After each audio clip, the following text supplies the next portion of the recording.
Hey everybody, welcome back. It's Mr. Reality, and I'm on the psychic medium Liz Cross show. I'm super excited. Liz, how are you feeling? Oh, great. Thank you. What do we have here? Well, this is Anne Burrell, super chef and Food Network star, crossed over this weekend at the age of 55, so young. And now there's speculation they may have found pills around her when she was unconscious. So I thought, let's turn to psychic medium Liz Cross, have her get to the bottom of the story before we find out what the end of the story is. So can you bring Oh, forward Anne Burrell here? And this is her husband, Stuart Claxton, oh, her widowed oh, husband now. okay. I have her here. She has a lot to say. I have a very good connection with her. Okay. What was it like crossing over for her? What was it like crossing over? It was painful. How so? Did she suffer? How, why was it so painful for you? She did not want to leave this life. She wanted to continue on. She didn't want to leave her loved ones behind. She's very emotional lady, is what I'm getting. Extremely so. And she loved it, she had a love-hate relationship with this lifetime, but she really loved this life. And so painful, and then she didn't want to let go. But how does she feel now, now that she's crossed over? Is she still connected to that lifetime? Is she still feeling trauma from it, recovering? How do you feel now? I mean, she's moved into a place of acceptance. She has reunited with, long lost friends, family members. There's some grandmother that is here. She was very close to. Um, so she's okay now, but the weight of her leaving the earth plane has been crushing for a lot of people. Right. I too feel that same crushing pain. Are the stages of denial the same when you cross over? No, you're not in denial when you cross over. Okay. Was it of her own hand, or was it someone else's hand, or was it just cardiac arrest? What's the skinny on her crossing over? What happened? So she definitely had heart issues. She had not been, she's telling me she had not been kind to her body over the years. She had a lot of drastic dieting as well, which caused a lot of heart issues. She had blockages in her heart also. Um, and what else happened? She was on medication. Did you take any, like, were you substance abusing? She was known for a bit of that too. Okay, overdosing on pills. So what was this? Like a combination? It was just a combination of heart issues, and she was on like painkillers. Okay. What pain was she experiencing? What pain were you experiencing? Physically. I don't know. That's what painkillers are usually for. Are there emotional Yeah. painkillers that you can take? Yeah, I don't think that the painkillers were being used for physical pain. It was more about deep emotional pain. Okay. We'll stick a pin in that. We'll come back to it. What was the original trauma of this pain that she was feeling emotionally? What was the original trauma of the pain? That something to do with her mother. It really is something to do with her relationship, she's saying, with your mother. Yes, her mother. Her mother was not known to be that nice to her. It was always a very, very difficult relationship.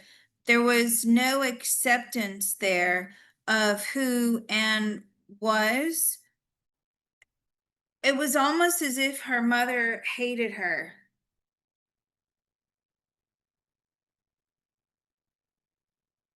What was the reason behind that? I mean, super famous daughter. So where did this come in?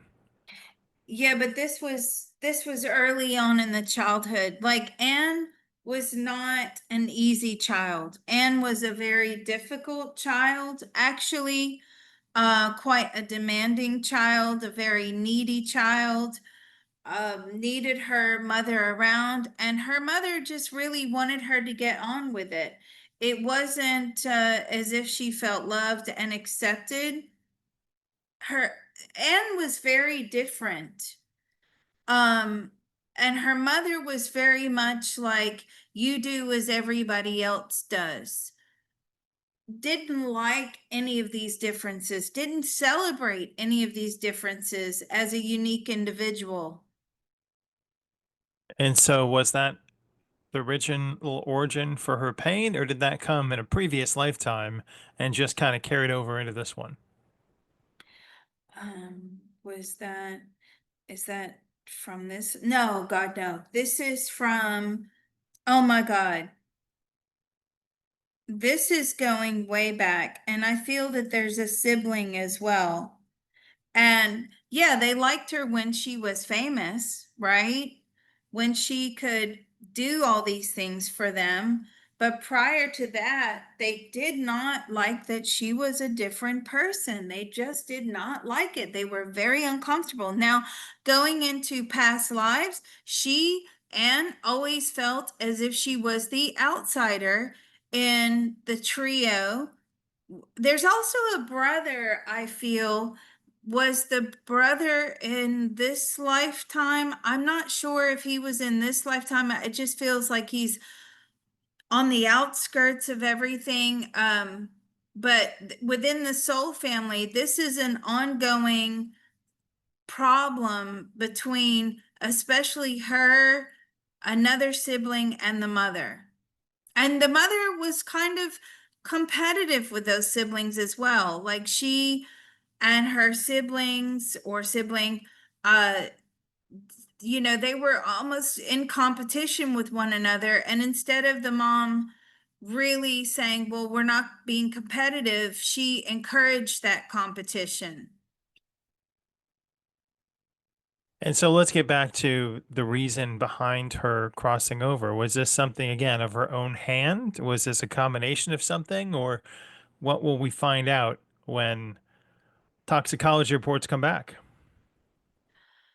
What are they going to find out when the reports come back? Well, there's going to be over medication and heart blockages. She also had a problem with her liver. What was wrong with your liver? I feel that she had a fatty liver as well. She had problems. And again, it was from this yo-yo dieting, she says. Like she would go from one extreme to the other. Um, and yet her life was food. So there was a real battle over being an emotional eater to starving yourself, yet you're a chef. I mean, talk about torture, right? Right. I suppose you can't eat everything you make, but you want to. So did she suffer a lot in her crossing over, or was it very quick? Did you suffer a lot? No, she didn't suffer. No, she did not suffer. She was, her soul left before she hit the floor. Was this always in her life plan, or was this something that could have been sort of taken a different path? Was this always in? It was always in her life plan. She likes to have quick exits. She does not want to have the exit experience where you're knocking around. She says her words, where you're knocking around on the earth plane in a failing body for years and years and years. No, she can't do that. Living with the frustration that your body cannot do anything. She likes to leave quickly, but when she did leave, even though that was in her life plan, she didn't realize before when she was making these plans how much she would actually love being Anne in that lifetime. So as she was leaving the earth plane, she really said, I'm going to miss you, meaning I'm going to miss being Anne. How many other human incarnations has she had? How many other human incarnations? She's about 300. And of those 300 lifetimes, here's a big question. How many of them went to plan exactly from what you laid out to what you came down and experienced on the earth plane? How many of those went to plan exactly from what you laid out to 100% all the time? But she's never been able to resolve this issue between she and her mother. 100%. So there's no deviation from the plan that you set forward on the afterlife to coming down in the next incarnation. No, none whatsoever. There are no fork left paths that you could have taken that would have prevented this 55-year-old exit from the life earth plane.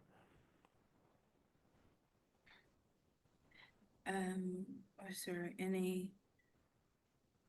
No, no, no. She had to stay on her path. So she's saying there's no free will. Are you saying that there's no free will? Not once you're down here. No, we keep getting that. That is consistent with all the other probes we've done, channelings. And so can't we just go through the lifetime and pretend that we went through it? If there's no free will, we could just make the plan and then say that we did it.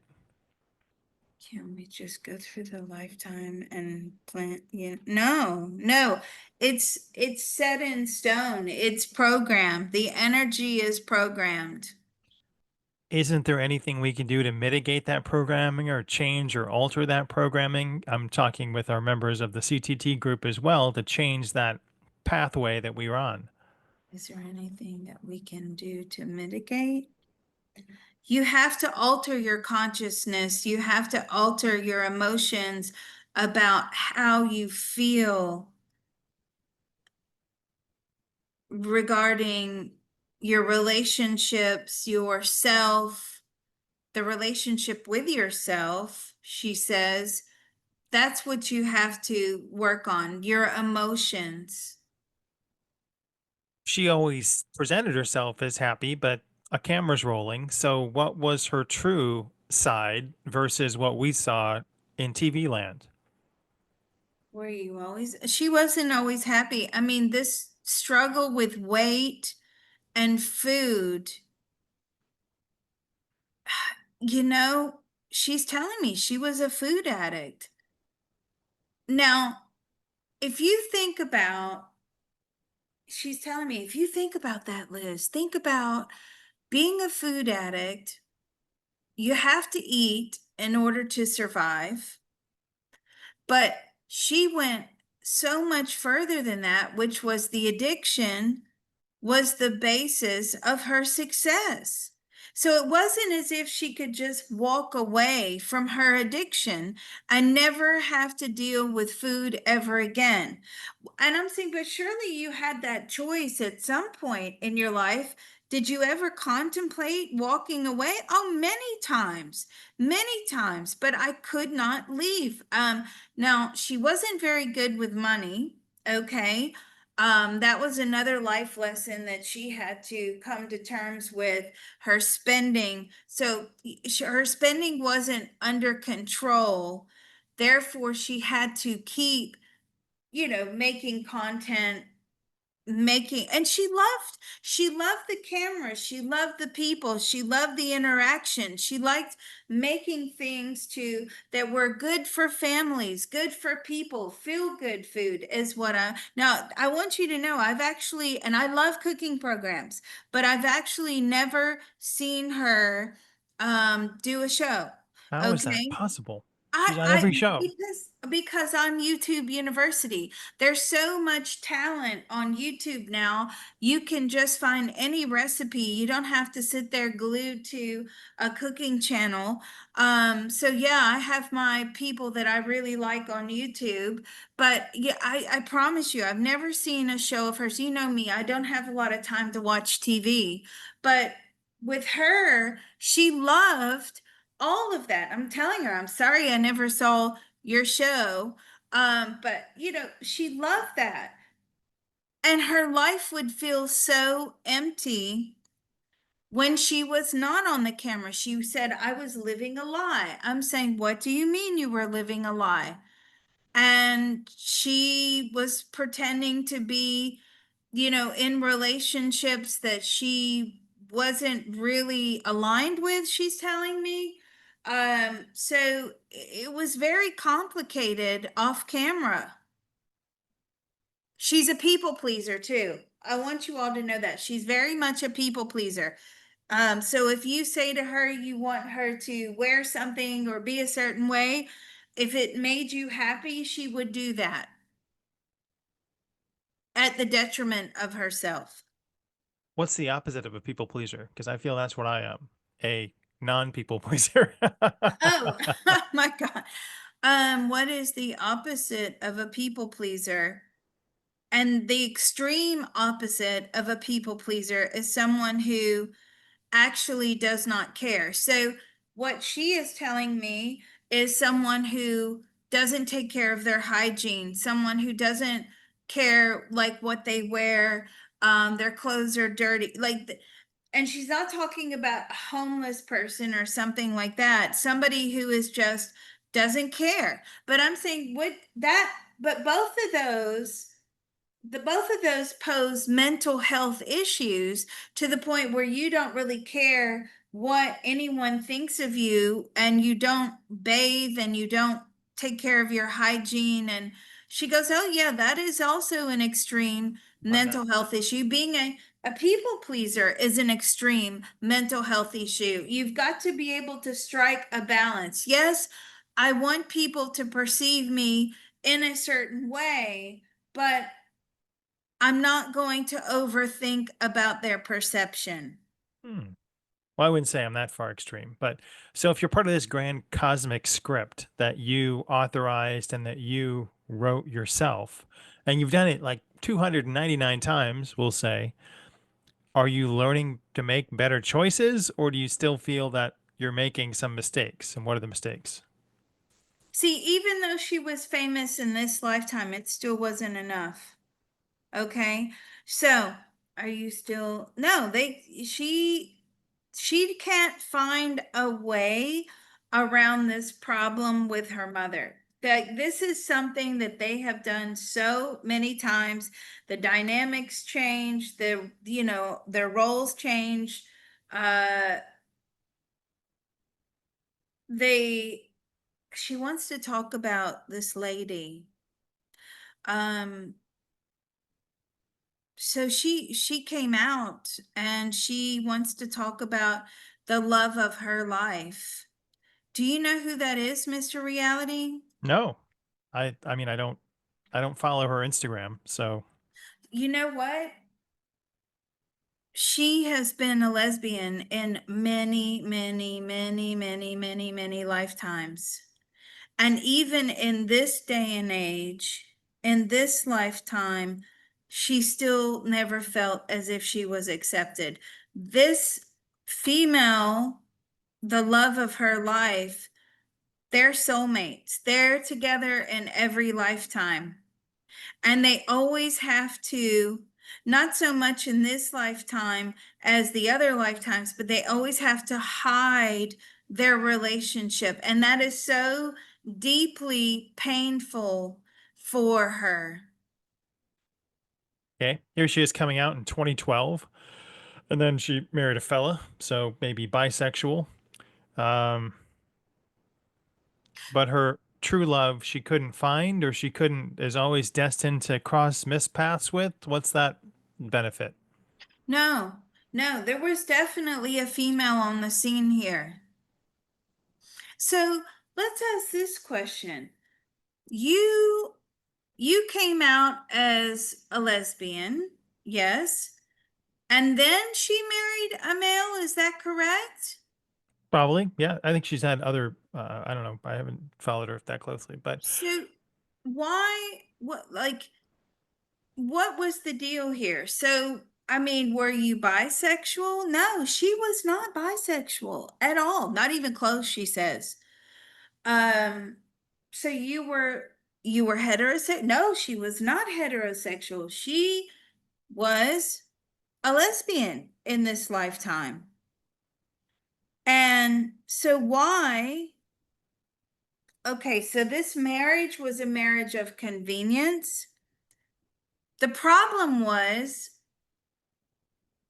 she'd never felt as if she was looked after by the female that she's soulmates with. This guy, her husband, really did look after her, but it was almost purely platonic. I mean, he understood her, she understood him. They allowed each other to have freedoms, is what I'm getting. She allowed him to do what he wanted to do.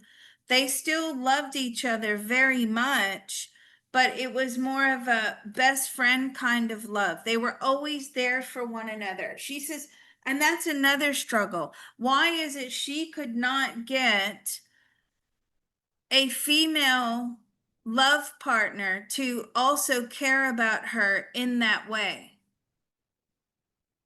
So that's another lesson.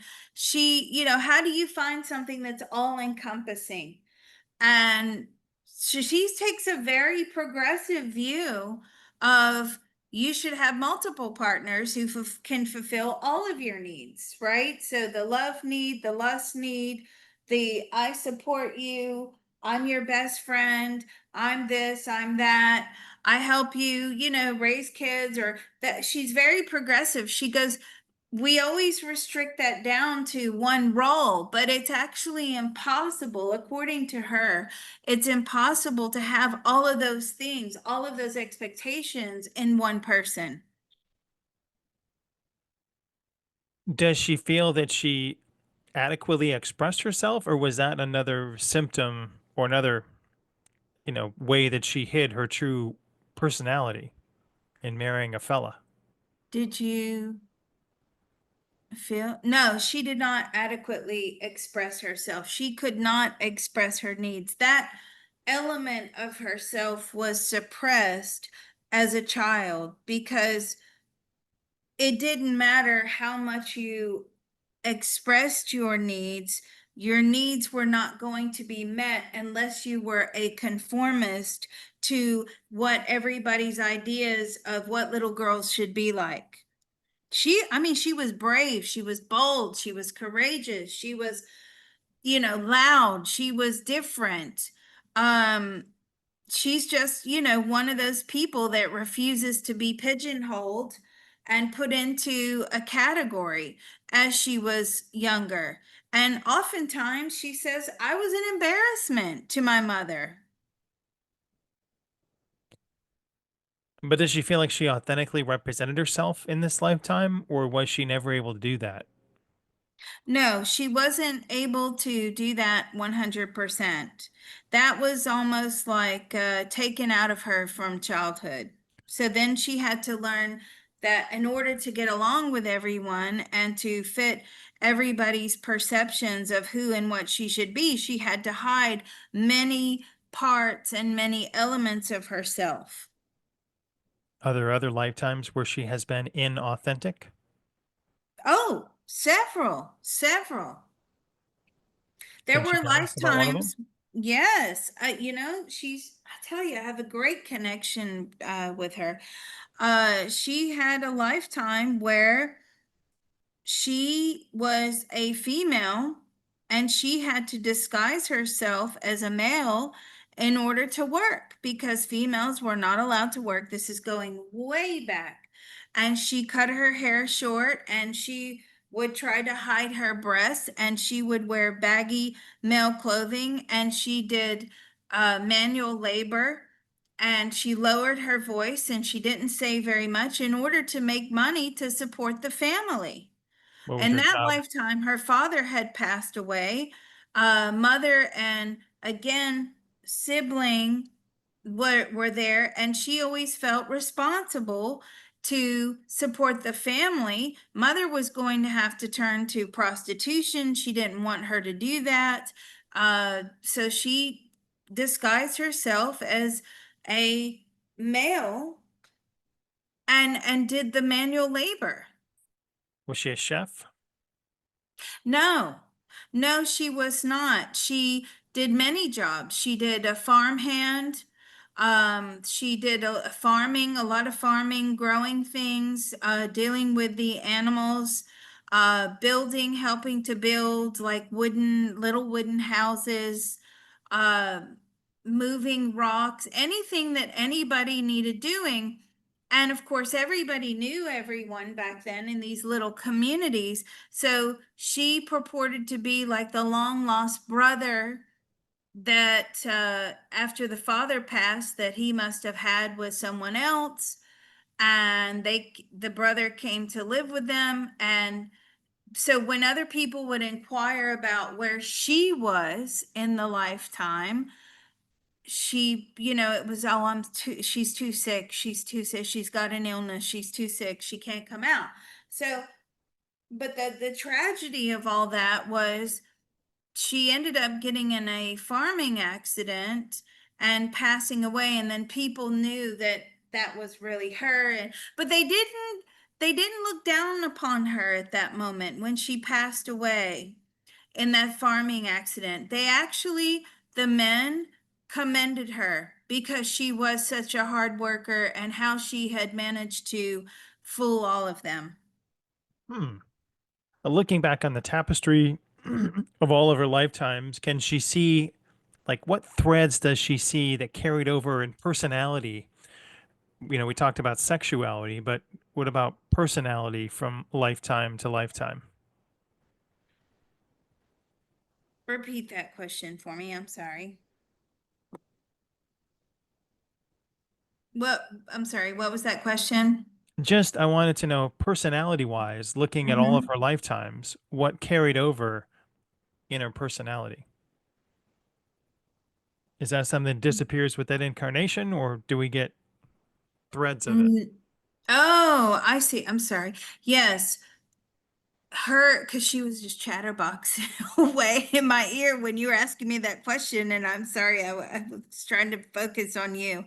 Um, she's just a talker, she's a loud personality. She always has been. She's been bold, courageous, not afraid to take risks.